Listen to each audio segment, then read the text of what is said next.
Hey guys, my name is Kaylee and I am also known as XXOwlCityXX on Paigeeworld, and I am here today to bring you guys a marker review.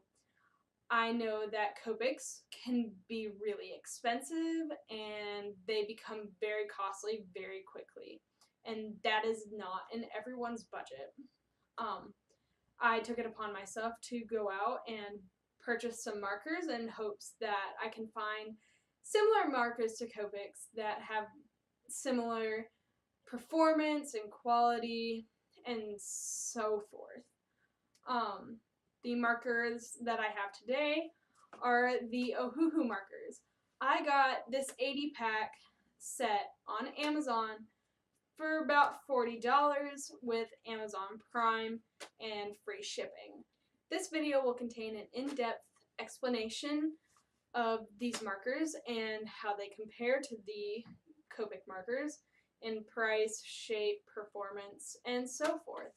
I want to preface this video by saying that nor I or Paigeeworld are in any way affiliated with either Ohuhu or Copics. This video is strictly personal opinion and is meant for you guys to take and see what you guys think of your own personal opinions of Ohuhu markers. To start this review, I want to talk about the kind of paper that I'm going to use. I have used the Strathmore mixed media paper, and it has 40 sheets and is 90-pound weight. This paper is good for wet and dry media. I wouldn't suggest necessarily watercolor, but it is definitely of weight for most markers, sketching, and others. It's pretty thick. I've experimented with this paper for a while, and I have been satisfied with both this brand of paper and the weight.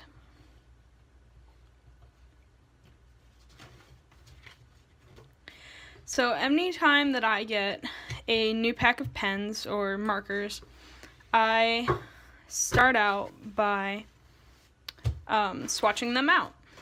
Now, this set came in no particular order. The colors were kind of all spread out. They weren't numbered, like they weren't in any numerical order or anything of that sort.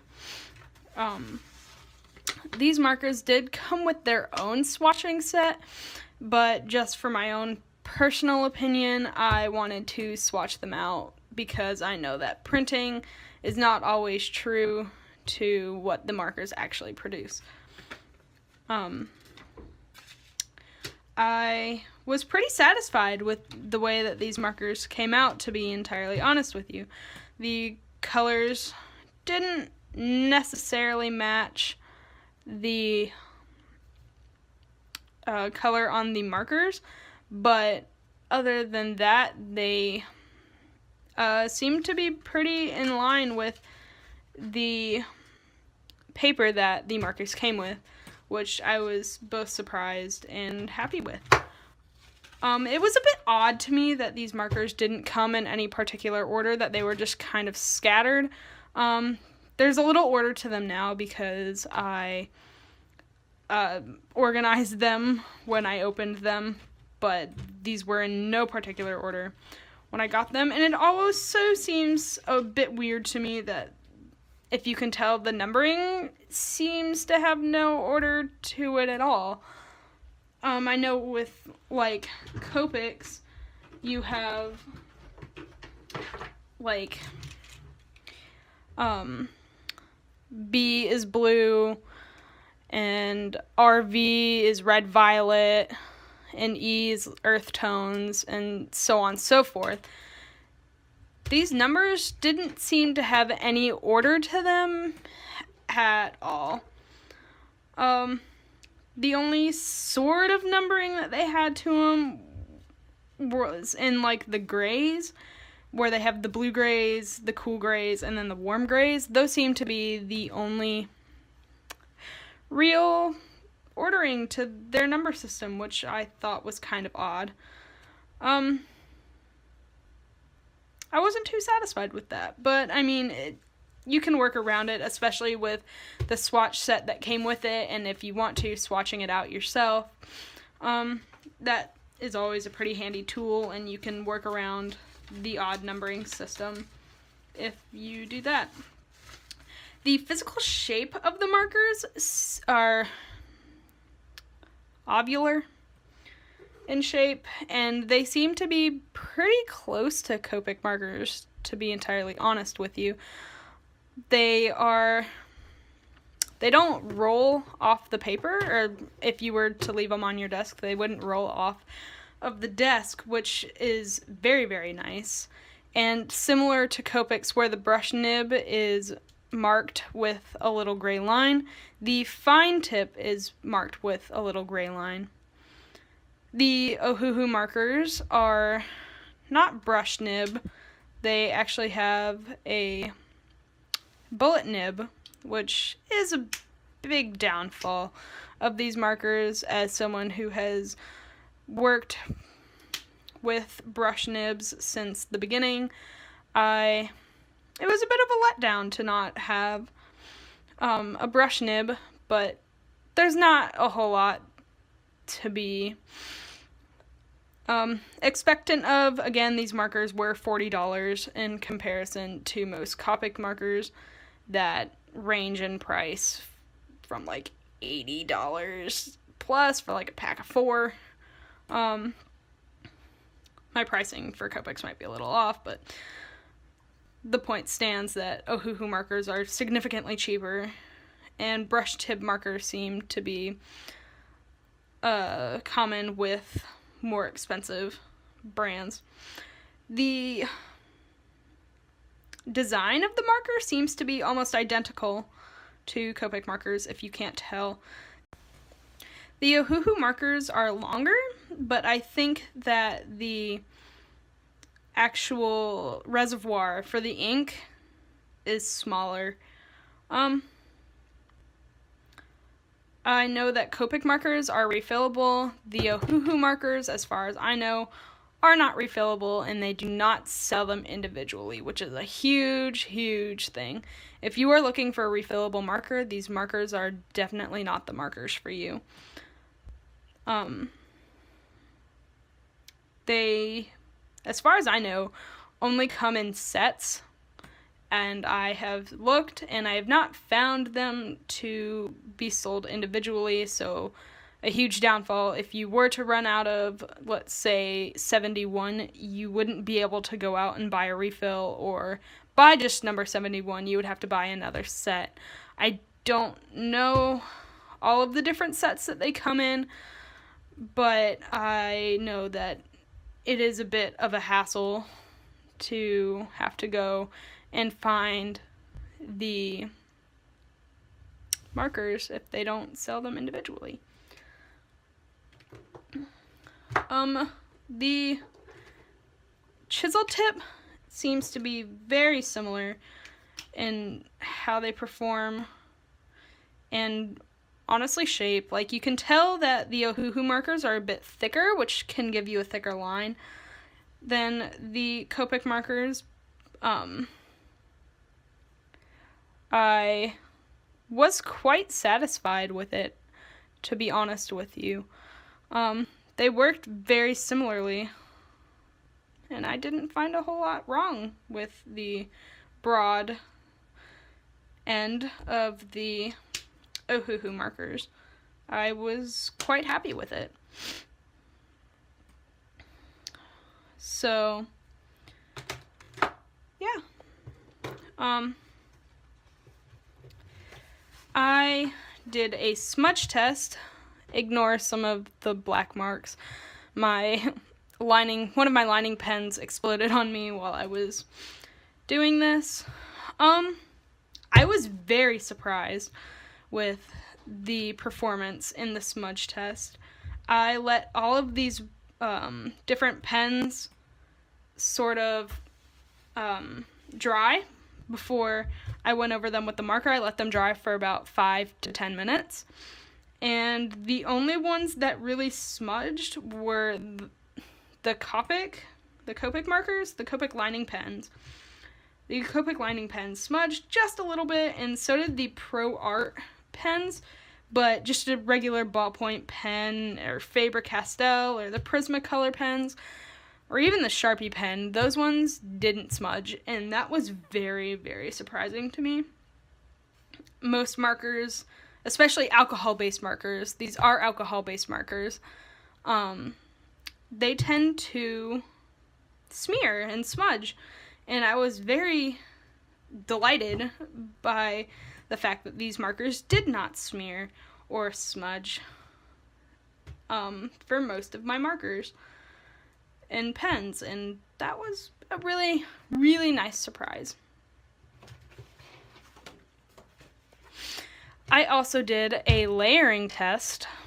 I know that, like with water-based markers, they tend to just eat at the paper, and they don't layer at all. If you try and layer them, they will just eat away at the paper and completely ruin the paper. So I went over it once, and then again. They layered very well.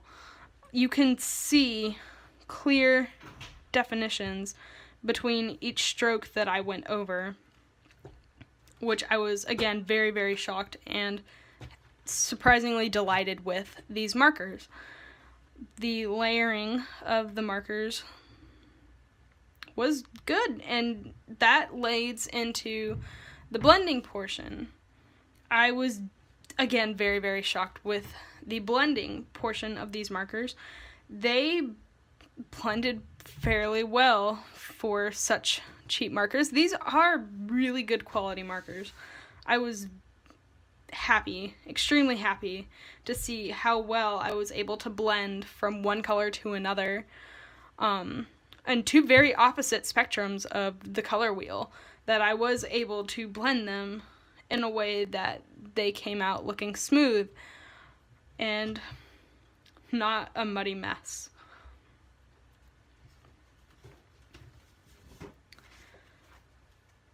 I know with the brush tip, and at least with Copics, you can get a variety of thicknesses with the marker. Although the Ohuhu markers do not have a brush nib, I was pleased with the results of the thickness test.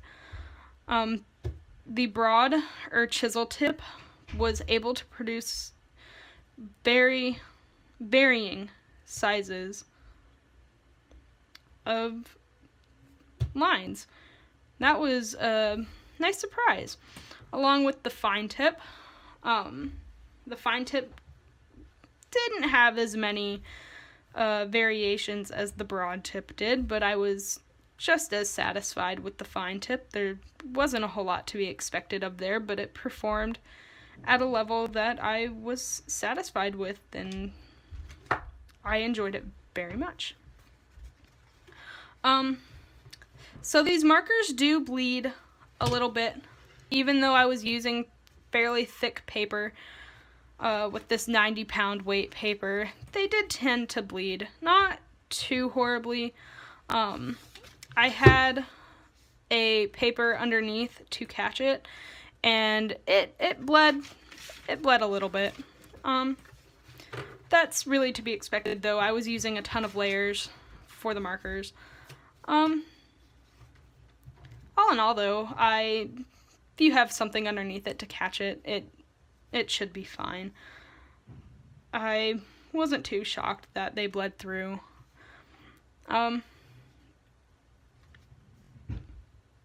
Yeah, I wasn't too shocked. I wasn't too unhappy with it either. But that all of this being said,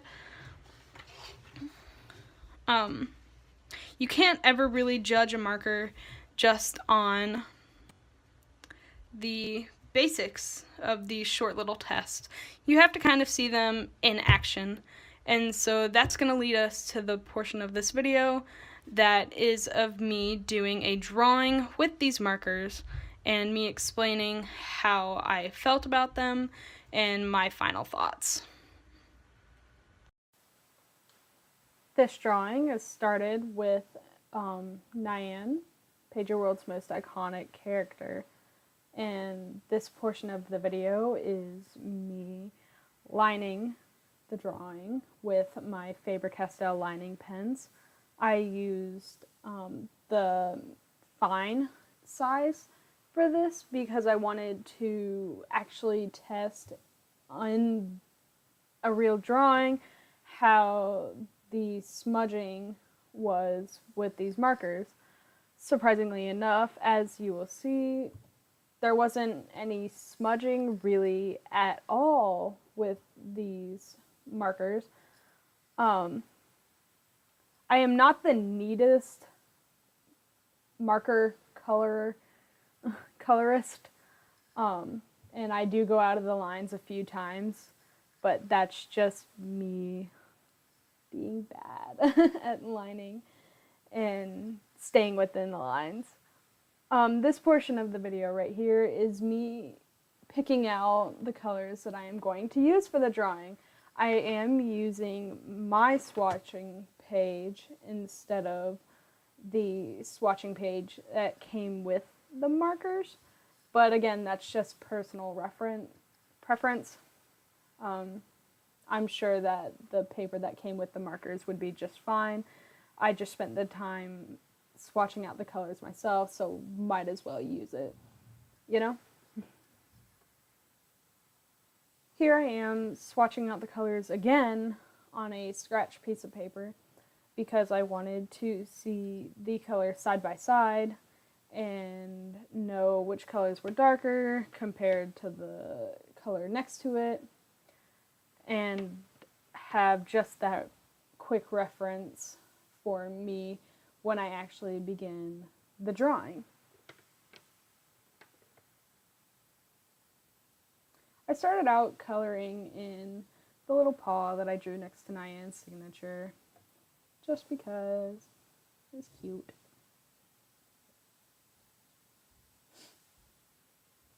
I went ahead and sketched out a few extra little colors down there in the corner with the 12, 8, and 1. That was me picking out an extra color that I wasn't going to use for the whole drawing. I just wanted to use something really quick, so I just wanted to know what the color looked like, and that was what that was. Here's me trying to get my gel pen to work. It was not cooperating. Eventually I got it to work though, and I used it to highlight the eyes and to cover up a bit of my mistakes when I messed up and went outside of the lines. I wanted to make her jacket purple because I think that very nicely complements the greens that I was going to go for with her shirt and Nyan's red hair. I left some of the sides of the jacket white for a highlight, and I didn't color it all in and just go in with the white gel pen because I liked the outlook of what it looks like when it's just left clear. The markers weren't all that streaky, which again was surprising. A lot of alcohol-based markers can be streaky, and they get more and more streaky as they begin to dry out. I didn't layer these markers particularly in the best way. That's why they seem to be a bit darker in some spots and lighter in other spots. That is purely my fault. If you wanted to, I'm sure that I could have, you guys can lay down the markers easily and smoothly. For her skin color, the markers didn't have all that like, they didn't have too many variants of skin tones, which seemed a little odd for an 80 set of markers. It didn't seem to limit me too much. I had the colors that I needed. It was just odd that this 80 set didn't have as many skin tones as I feel like they should have, or they could have. They also didn't have quite a lot of oranges. Like, if you go back and look at the swatch earlier in this video, you can see that they have a ton of blues, a ton of purples and reds, but they only had 2 orange colors, which seemed a little really odd to me. I guess orange isn't such a widely used color, but I still feel like they could have had more for that. Like, they had more yellow than they had orange, and I feel like yellow is used far less than orange, shades of orange would. But that's just personal opinion. The blending in this seemed to be about the same as Copics. It was a bit harder to blend and do the flicking motion that you could with Copics because they have the brush tip and we have the bullet nib, but there's ways around it. I was able to get around it, and I think that the hair came out quite well with the different layerings and such.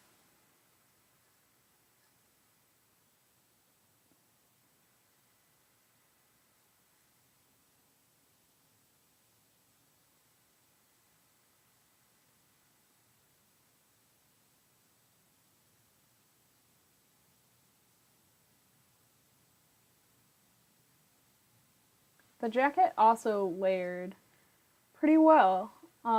They blended out really nicely, and I was, again, surprised with that. I was happy with it. I'm really, really happy with the outcome of this drawing.